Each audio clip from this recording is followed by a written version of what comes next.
नमस्कार. इंद्रधनुष्याच्या या भागात आपलं हार्दिक स्वागत.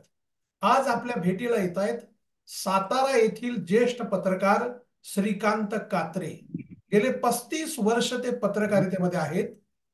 त्यांचा राजकारणावरती विशेष अभ्यास आहे, अनेक विषयांचा त्यांना अभ्यास आहे.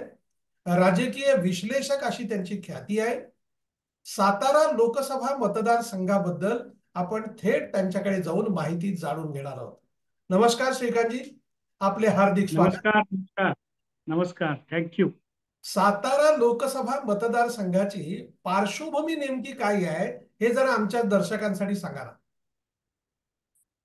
सातारा लोकसभा मतदारसंघ हा देशातला एक महत्वाचा मतदारसंघ असा मानला जातो. त्याचं कारण एकच आहे की या मतदारसंघातून आपल्या देशाचे उपपंतप्रधान यशवंतराव चव्हाण हे सातत्याने निवडून जात होते आणि त्यामुळे या मतदारसंघाचा एक चांगला दबदबा देशाच्या आणि राज्याच्या राजकारणात राहिलेला आहे. आणि सातारा जिल्हा हा साधारणतः 1995 पर्यंत काँग्रेसचा बालेकिल्ला असा समजला जायचा. त्यामुळं काँग्रेस व्यतिरिक्त कुठल्याही पक्षाची इथं फारशी ताकद नव्हती. सातारा जिल्ह्यामध्ये 2 मतदारसंघ होते, त्यात एक सातारा आणि कराड. हे 2009 पर्यंत 2 मतदारसंघ होते आणि त्यामुळे या दोन्ही मतदारसंघात काँग्रेसचेच उमेदवार नेहमी विजयी व्हायचे. म्हणजे या दोन्ही मतदारसंघातील जेवढे विधानसभा मतदारसंघ आहेत त्या सर्वच विधानसभा मतदारसंघांमध्ये काँग्रेसचे किंवा काँग्रेसचे बंडखोर असे आमदार निवडून यायचे. यशवंतराव चव्हाण यांनी 1984 पर्यंत म्हणजे त्यांच्या निधनापर्यंत या मतदारसंघाचं सातारा मतदारसंघाचं लोकप्रतिनिधित्व केलं. आणि 1984 मध्ये प्रतापराव भोसले हे या मतदारसंघातून निवडून आले आणि त्यानंतर झालेल्या प्रत्येक निवडणुकीत यशवंतराव चव्हाण यांचे वारसदार, लोकसभेचे वारसदार म्हणून प्रतापराव भोसले 1985, 1989, 1991, 1995 या सर्व निवडणुकांमध्ये प्रतापराव भोसले हे काँग्रेसचे उमेदवार मोठ्या मताधिक्याने निवडून येत होते. त्यानंतर 1996 ज्या निवडणुका झाल्या त्या निवडणुकांमध्ये सातारा मतदारसंघातनं तिरंगी लढत झाली. या तिरंगी लढतीमध्ये प्रतापराव भोसले काँग्रेसचे उमेदवार होते, शिवसेनेचे हिंदूराव नाईक निंबाळकर म्हणून उमेदवार होते आणि साताऱ्यातील राजघराण्यातील म्हणजे छत्रपती शिवाजी महाराजांचे थेट वंशज उदयनराजे भोसले हे अपक्ष म्हणून त्यांनी पहिल्यांदा त्यावेळेला लोकसभेची निवडणूक लढवली होती.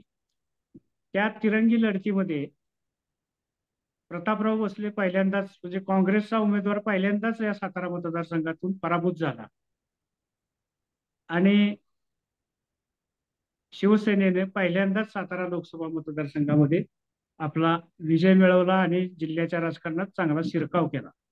त्यापूर्वी 1995 मध्ये ज्या विधानसभा निवडणुका झाल्या होत्या आणि महाराष्ट्रामध्ये युतीचं सरकार आलं होतं त्यावेळेला साताराच्या 10 मतदारसंघांपैकी विधानसभेच्या 10 मतदारसंघांपैकी जावळी मतदारसंघात शिवसेनेचे सदाशिवराव सपकाळ म्हणून त्यांनी अचानकच विधानसभा निवडणुकीत विजय मिळाला होता. काँग्रेसचे उमेदवार त्यावेळेला जी कदम म्हणून होते त्यांचा पराभव करून ते निवडून आले होते.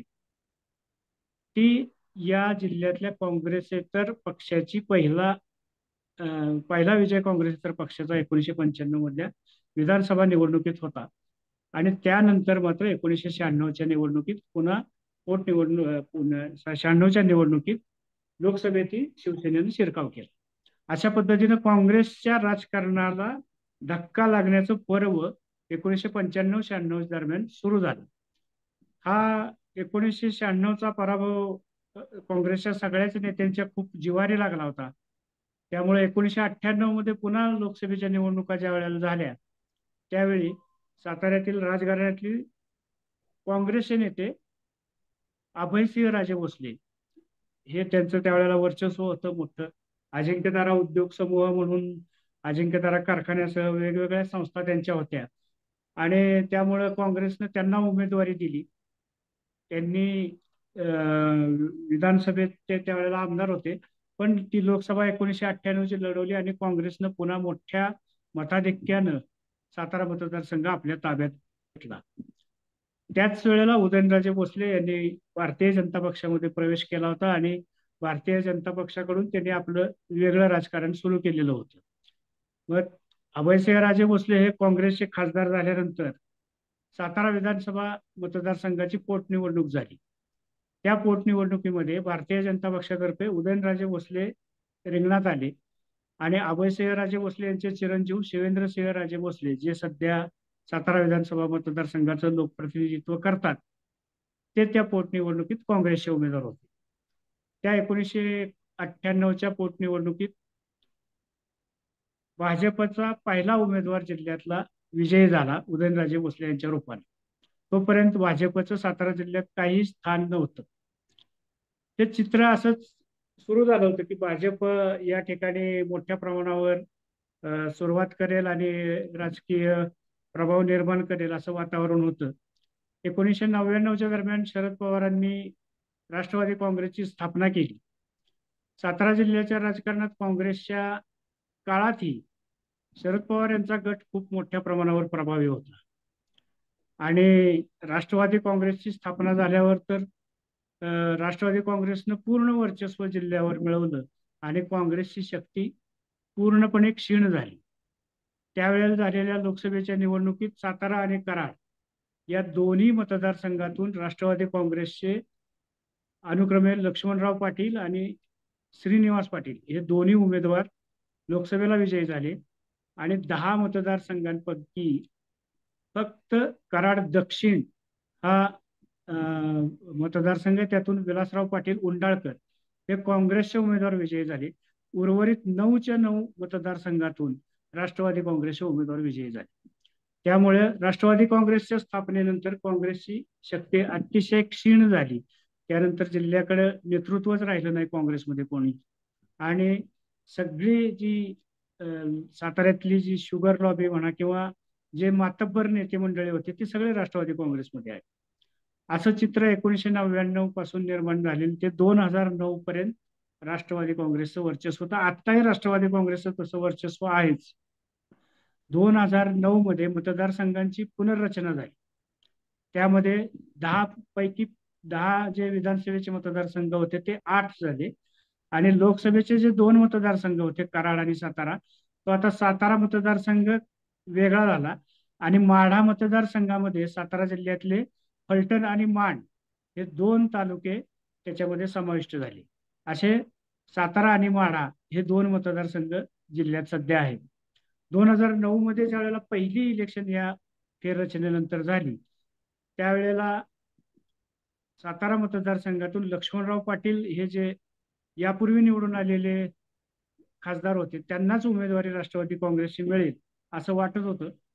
परंतु उदयनराजे भोसले यांनी त्यावेळेला एक शेतकऱ्यांसाठी भूमाता दिंडी म्हणून काढले आणि जिल्हाभर एक खूप मोठं वातावरण तयार केलं आणि त्यामुळे राष्ट्रवादी काँग्रेसनं त्यांना उमेदवारी दिली आणि सातारा मतदारसंघातून 2009, 2014, 2019 अशा 3 वर्ष सलग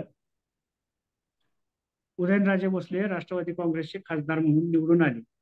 2019 मध्ये ते निवडून आल्यानंतर 3 महिन्यातच त्यांनी खासदारकीचा राजीनामा दिला आणि 2019च्या ज्या विधानसभा निवडणुका झाल्या त्यावेळेला सातारा लोकसभा मतदारसंघाची पोटनिवडणूक झाली आणि त्या पोटनिवडणुकीत भाजपतर्फे उदयनराजे भोसले त्या रिंगणात उभे राहिले. पुन्हा त्यांच्या विरोधात राष्ट्रवादी काँग्रेसनं श्रीनिवास पाटील यांना उमेदवारी दिली आणि त्यावेळी शरद पवारांची पावसातली सभा राज्यात गाजली होती आणि जरी महाराष्ट्रामध्ये शिवसेना भाजप युतीचे प्राबल्य त्यावेळेला निवडणुकीत झालं होतं तरी सुद्धा नंतरचं शरद पवारांच्या राजकारणामुळे महाराष्ट्रातलं राजकारण बदललं आणि तसंच सातारा लोकसभा मतदारसंघातही राष्ट्रवादी काँग्रेसचे श्रीनिवास पाटील हे विजयी झाले आणि उदयनराजेंचा पराभव झाला. त्यानंतर पुढच्या काळामध्ये उदयनराजेंना भारतीय जनता पक्षाने राज्यसभेवर संधी दिली आणि ते राज्यसभेचे खासदार आहेत. सध्याही ते राज्यसभेचे खासदार आहेत आणि या आत्ताच्या 2024च्या निवडणुका जाहीर झाल्यानंतर त्यांना पुढच्या दारानं लोकसभेच्या माध्यमातून पुन्हा खासदार व्हायचंय, म्हणून त्यांनी पक्षाकडे पुन्हा मागणी केली होती की मलाच उमेदवारी मिळाली पाहिजे. त्या दृष्टीने त्यांनी तयारी केली. दिल्लीमध्ये जाऊन ते वेगवेगळ्या अमित शहासह सगळ्या नेत्यांना भेटले आणि खूप म्हणजे त्यांना निवडणुकीतील उमेदवारी मिळण्याकडनं भाजपकडनं खूप वाट पाहावी लागली. पण अखेर त्यांनाच उमेदवारी सातारा मतदारसंघातली मिळाली. आणि त्यापूर्वीच आपल्या महाराष्ट्रातलं जे राजकारण झालं होतं त्यामध्ये राष्ट्रवादी काँग्रेसमध्ये फूट पडली होती. त्या फुटीचे परिणाम सातारा जिल्ह्यातही झाले होते. त्यामुळे शरद पवार यांच्या राष्ट्रवादी काँग्रेसकडून आता शशिकांत शिंदे हे जे विधान परिषदेचे सदस्य आहेत त्यांना उमेदवारी देण्यात आली. त्यामुळं शशिकांत शिंदे आणि उदयनराजे भोसले यांच्यामध्ये आता ही सातारा मतदारसंघातली लढत होत आहे. श्रीकांतजी, आम्हाला तुम्ही अतिशय सविस्तर माहिती सांगितली पार्श्वभूमी. आत्ताच्या लोकसभा मतदारसंघामध्ये किती विधानसभा मतदारसंघ येतात आणि त्याचं प्रतिनिधित्व कोण करते, जरा ते सांगा.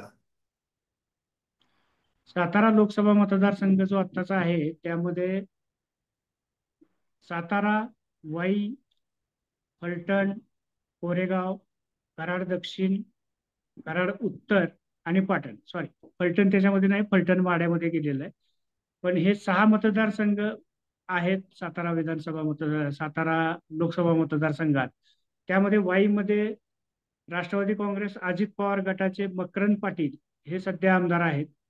सातारा विधानसभा मतदारसंघातून भाजपचे शिवेंद्रसिंह राजे भोसले हे आमदार आहेत. कोरेगाव मधून शिवसेना शिंदे गटाचे महेश शिंदे हे आमदार आहेत. पाटणमधून सध्या जिल्ह्याचे जे पालकमंत्री आहेत शंभूराज देसाई हे शिवसेना शिंदे गटाचे आमदार आहेत. कराड दक्षिण मधून माजी मुख्यमंत्री पृथ्वीराज चव्हाण हे सध्या लोकप्रतिनिधित्व करतायत. आणि राष्ट्रवादी काँग्रेसच्या शरद पवार गटाचे बाळासाहेब पाटील हे कराड उत्तर या मतदारसंघाचे प्रतिनिधित्व करतात. म्हणजे महायुतीचे 4 आणि महाविकास आघाडीचे 2 असं बलाबल सध्या सातारा जिल्ह्यातलं आहे. या पार्श्वभूमीवर उदयनराजे भोसले आणि शशिकांत शिंदे हे दोघं लढत देत आहेत. तुम्ही आता हे चित्र फार चांगलं सांगितलंय. मला हे सांगा, प्रचाराचे नेमके मुद्दे महायुतीकडनं काय आहेत आणि महाविकास आघाडीकडनं काय आहेत? तर प्रचाराची रणधुमाळी सुरू झालेली आहे. पण आता सुरुवातीच्या काळामध्ये आरोप प्रत्यारोप आणि यापूर्वी झालेला कारभार याच्यावरच टीका टिप्पणी करण्यात त्याच्यावरच खूप भर आहे. वास्तविक मतदारसंघामध्ये खूप प्रश्न आहेत. जिल्ह्यामध्ये साधारणतः दुष्काळाची स्थिती सध्या आहे. पण अजूनही दुष्काळावर सुद्धा फारसं बोललं जात नाहीये प्रचारामधून. त्याशिवाय जिल्ह्याचा औद्योगिक विकास किंवा उच्च शिक्षणाच्या संधी, रोजगार या अनुषंगाने खूप प्रश्न आहेत. पण अजून हे मुद्दे प्रचारामध्ये कोणत्याच बाजूने आलेले नाहीयेत. त्यामुळे मोघम असा स्वरूपाचा प्रचार आता चाललोय. व्यक्तिगत टीका टिप्पणी आणि आरोप प्रत्यारोप यावरच सध्याचा प्रचार चालू आहे. शौचालयामध्ये काय भ्रष्टाचार केला असा काही उदयनराजे शशिकांत शिंदे हा, म्हणजे ते जे करतात? आरोप वगैरे आहेत ना, ते आरोप प्रत्यारोप जे चालू आहेत त्यामध्ये मुंबई कृषी उत्पन्न बाजार समितीमध्ये राष्ट्रवादी काँग्रेसचे जे पदाधिकारी होते त्यामध्ये शशिकांत शिंदे यांचा मुंबईत शशिकांत शिंदेची पार्श्वभूमी अशी आहे की ते माथाडी कामगार नेते म्हणून यापूर्वी काम करत होते. सध्याही माथाडी कामगारांचे ते नेते आहेत. आणि त्यामुळे मुंबई कृषी उत्पन्न बाजार समितीत माथाडी कामगारांचं वर्चस्व असल्यामुळं त्या ठिकाणीही जी सत्ता आहे त्या सत्तेमध्ये शशिकांत शिंदे यांचा सहभाग आहे. त्याशिवाय सातारा जिल्ह्यातील राष्ट्रवादी काँग्रेसचे एक बाळासाहेब सोळसकर म्हणून होते जे शरद पवार अजित पवारांचे निकटवर्तीय होते. ते सध्या शरद पवारांच्या बाजूनच या राजकीय स्थितीमध्ये आहेत. ते त्यावेळेला त्या मुंबई कृषी उत्पन्न बाजार समितीचे सभापती होते. शशिकांत शिंदे यांचं नेतृत्व आहेच आहे बाजार समितीमध्ये मुंबईच्या. तर त्या मुंबईच्या बाजार समितीमध्ये काही गाळ्यांच्या संदर्भात आणि शौचालयांच्या कामासंदर्भात गैरव्यवहार झाला, घोटाळा झाला अशा पद्धतीचे आरोप आहेत. ती न्यायप्रविष्ट पण आहे. पण त्याच्या अनुषंगाने आतापर्यंत काही बोललं जात नव्हतं. पण जशी निवडणूक वातावरण सुरू झालं, शशिकांत शिंदेची उमेदवारी सुरू झाली, तशी त्या आरोप पुन्हा प्रकाशात आलेले आहेत. कोरेगावचे जे आमदार आहेत महेश शिंदे, त्यांनी हा मुद्दा पहिल्यांदा पत्रकार परिषद घेऊन सांगितला की हे असे आरोप असलेले उमेदवार आहेत आणि त्यांना शरद पवारांनी उमेदवारी कशी दिली, अशा आशयाची पत्रकार परिषद त्यांनी घेतली होती. आता महेश शिंदे यांनी पत्रकार परिषद घेण्याचं कारण एकच होतं की कोरेगाव विधानसभा मतदारसंघाचे प्रतिनिधित्व महेश शिंदे करतात. यापूर्वीची 2 विधानसभा निवडणुकांमध्ये कोरेगाव विधानसभा मतदारसंघातून शशिकांत शिंदे हे निवडून आलेले होते. त्याचं कारण असं होतं की त्यापूर्वीचा त्यांचा जो जावळी मतदारसंघ होता तो फेररचनेमध्ये सातारा विधानसभा मतदारसंघात गेला. त्यामुळे त्यांना मतदारसंघ राहिला नव्हता. म्हणून राष्ट्रवादी काँग्रेसनं त्यांना कोरेगाव मधनं संधी दिली होती आणि त्यामुळे ते 2 वेळा कोरेगाव मधनं निवडून आले होते. मात्र तिसऱ्या वेळेला महेश शिंदे यांनी शशिकांत शिंदे यांच्यात लढत झाली, त्यामध्ये महेश शिंदे विजयी झाले होते. आणि नंतरच्या विधानसभा निवडणुकीनंतरच्या काळात त्या दोघांमध्ये सातत्यानं संघर्ष राहिलेला आहे, महेश शिंदे आणि शशिकांत शिंदे याच्यामध्ये. त्यामुळे पुढील विधानसभा मतदारसंघाला सुद्धा शशिकांत शिंदे उमेदवार असतील असं गृहीत असल्यामुळे महेश शिंदेनी त्यांचं हे मुंबई बाजार समितीतलं प्रकरण काढलं. या निवडणुकीच्या निमित्तानं काढलं. त्याशिवाय दुसरे आणखी एक माथाडी कामगारांचे नेते नरेंद्र पाटील, बरोबर. ज्यांनी यापूर्वी भारतीय जनता पक्षातर्फे सातारा मतदारसंघात निवडणूक लढवलेली होती आणि माथाडी कामगारांचेच ते नेते असल्यामुळे आणि आत्ताही ते भाजपमध्ये असल्यामुळे साहजिकच उदयनराजेंच्या प्रचारात ते आहेत, भाजपच्या प्रचारात ते आहेत. त्यामुळे त्यांनी या बाजार समितीचा मुद्दा पुन्हा एकदा काढला.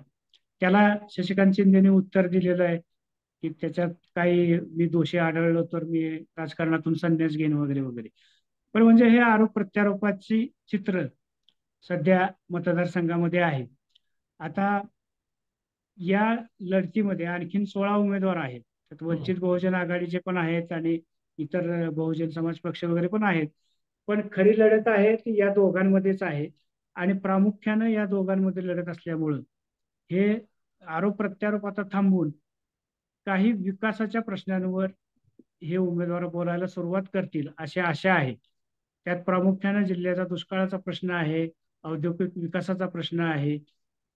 सातारा जिल्ह्यातले बहुतांश तरुण हे शिक्षणासाठी, उच्च शिक्षणासाठी आणि रोजगारासाठी, नोकऱ्यांसाठी हे बाहेर जातात अशी सध्याची परिस्थिती आहे. त्यामुळं तो एक खूप मोठा प्रश्न आहे, साताराच्या विकासातला अडथळा आहे. साताऱ्यामध्ये औद्योगिक विकास सातारा शहरात आहे, परंतु खूप मोठे प्रकल्प या MIDC मध्ये नाहीत. ते मोठे प्रकल्प आले पाहिजेत या दृष्टीने काही प्रयत्न होणं आवश्यक आहे. तसं पाहिलं तर पाणी, वीज, रस्ते, दळणवळण, रेल्वे या सुविधा सातारा शहराजवळ चांगल्या पद्धतीने आहेत. पण त्याचा उपयोग MIDCच्या विकासासाठी आतापर्यंत चांगल्या पद्धतीने झालेला नाही. IT इंडस्ट्री साताऱ्यात यावी अशा पद्धतीचे प्रयत्न आहेत, होते, पण ते नुसतेच कागदावर होतात, त्याचा पाठपुरावा केला जात नाही.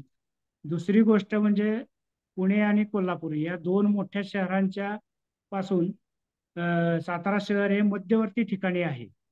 पुणे आणि कोल्हापूर या दोन्ही ठिकाणच्या औद्योगिक वसाहतींना आता खूप मर्यादा आहेत, जागा आणि इतर सोयी सुविधांच्या दृष्टीनं. त्यामुळे साताऱ्यात ही खूप मोठी संधी आहे औद्योगिक विकासाची, पण त्या दृष्टीनं प्रयत्न होणं आवश्यक आहे. हा मुद्दाही आता पुढच्या काळामध्ये प्रचाराच्या मुद्द्यांमध्ये येण्याची शक्यता आहे. पण दोन्ही उमेदवार आहेत ते सत्तेमध्ये राहिलेले आहेत. आतापर्यंत 25 वर्ष झाले ते दोन्ही सत्तेमध्ये आहेत. आतापर्यंत त्यांनी आश्वासनं दिलेली आहेत. या निवडणुकीची पुन्हा तीच पुनरावृत्ती होण्याची शक्यता आहे. दुष्काळाचा प्रश्न जो आहे, हा नाही श्रीकांतजी, तुम्ही अतिशय छान मुद्दे मांडले आहेत. आता मला एक सांगा की या सगळ्या ह्याच्यामध्ये मतदाराला काय वाटतं, अगदी 2 मिनिटात. सातारा जिल्ह्यातला मतदार जो आहे तो खर तर काँग्रेसी विचाराचा आहे पहिल्यापासून आणि त्यामुळेच कदाचित यशवंतराव चव्हाण यांच्याविषयीची एक आत्मीयता इथल्या लोकांना असल्यामुळे कदाचित असेल, पण काँग्रेसी विचारांशी इथला मतदारसंघ जास्तीत जास्त बांधलेला राहिलेला दिसतो आणि कदाचित त्यामुळेच काँग्रेस मूळ पक्ष हा क्षीण झाला असला तरी सुद्धा राष्ट्रवादी काँग्रेसला किंवा शरद पवारांवर या जिल्ह्यानं खूप चांगलं प्रेम केलेलं आहे. त्यामुळं भाजप, शिवसेना या पक्षांनी इतक्या वेळा शिरकाव करण्याचा प्रयत्न केला तरी तसा पूर्णपणे प्रभावी अशा पद्धतीची स्थिती या इतर पक्षांना लाभलेली नाही. त्यामुळे सध्याच्या परिस्थितीत हा ग्रासलेला आहे विकासाच्या दृष्टीनं सर्वसामान्य मतदार, की आपला विकास व्हायला पाहिजे. हे आरोप प्रत्यारोप वगैरे हे सगळं चाललेलंच आहे. पण दुष्काळाचं घोंगडे इतके वर्ष पडलेलं आहे भिजत, त्याच्यासाठी काही कायमस्वरूपी उपाययोजना व्हायला पाहिजेत. त्याचबरोबर आपली मुलं ही आपल्या जवळ राहायला पाहिजेत. ती एकदा 12वी नंतर बाहेर गेली की बाहेरच जातात. मग त्यांच्या नोकरी पुण्या मुंबई सारख्या ठिकाणी, बंगलोर सारख्या ठिकाणी राहतात ती मुलं. शेती इथली विकसित व्हायला पाहिजे, शेतीवर आधारित काही प्रक्रिया उद्योग आले पाहिजेत, ह्या अपेक्षा इथल्या मतदारांच्या मनामध्ये आहेत. आणि त्या अपेक्षा पूर्ण करणारा कोण उमेदवार आहे, कोणता पक्ष आहे, असा विश्वास त्यांना ज्याबद्दल वाटेल त्या दृष्टीनं ते विचार करतील असं सध्याचं वातावरण आहे. त्यामुळं ह्या उरलेल्या काही दिवसांमध्ये प्रचाराची दिशा कशी बदलते आणि कोण त्याच्यामध्ये विश्वास निर्माण करणार आहे. आता साधारणतः स्टार प्रचारक आता आतापर्यंत नव्हते, पण आता सुरू होतील त्यांच्या सभा. 29 एप्रिलला पंतप्रधान नरेंद्र मोदींची सुद्धा कराडमध्ये सभा होती. शरद पवारांच्याही सभा होती. अमोल कोल्हे किंवा इतर राष्ट्रवादी